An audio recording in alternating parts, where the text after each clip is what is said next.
Hello Facebook বন্ধুরা, আপনারা সবাই কেমন আছেন? আল্লাহর রহমতে আমি ভালোই আছি। তবে আপনাদের সঙ্গে উপস্থিত হয়েছি বর্তমান যে আমরা সাধারণ মানুষ, আমাদের কি অবস্থা তারই কিছু কথা। আমাদের উপজেলা তারাগঞ্জ, রংপুর জেলার। এই তারাগঞ্জ উপজেলা এক সময় শান্ত, শৃঙ্খলা, ভদ্র, নম্র এমনই ছিল,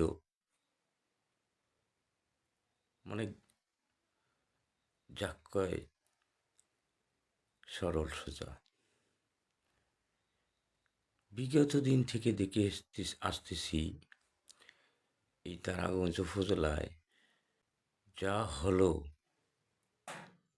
তা কল্পনার বাইরে।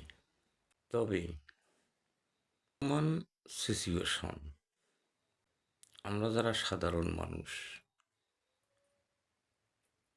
আমাদের নিরাপত্তা ক্ষুণ্ণ সহ নানাদিক সামাজিক কর্মকাণ্ডে জড়িয়ে আবারও তারাগঞ্জ আমাদের উপজেলা দূষণে ভরে গেছে। এমনই হয়ে গেছে, আমাদের মাঝে কোনো আইন কানুন আছে কি না, দেশে সরকার আছে কি না, বর্তমান সমাজে এটা দেখা যায় না। যে যার ইচ্ছা, যার যে মন, যেভাবেই চলার সেভাবেই চলতেছে, কোনো কারো সমস্যা নেই। আসলে এটা হওয়ার কারণগুলি কি, এসব চিন্তা ভাবনা করলে যা পাওয়া যায় তা পুরোপুরি বর্তমান অবস্থায় প্রকাশ করলে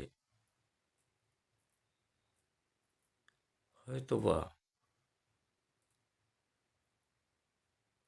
আততায়ীর হাতে মৃত্যুবরণ করা লাগতে পারে, যে পরিস্থিতি।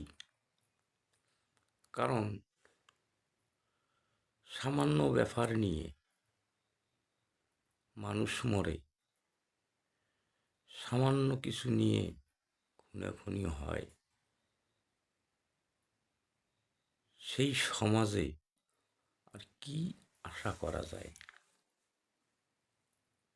আমাদের তারাগঞ্জ উপজেলার প্রশাসনিক দুর্বল,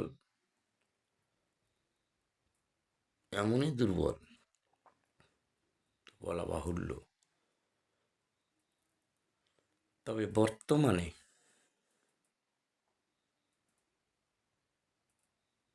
নতুন কিছুর ঘটনাও তারাগঞ্জ উপজেলায় আবিষ্কার করল। যেমন মুক্তিযোদ্ধা দম্পতির জোড়া খুনের যে মামলাটি হয়েছিল,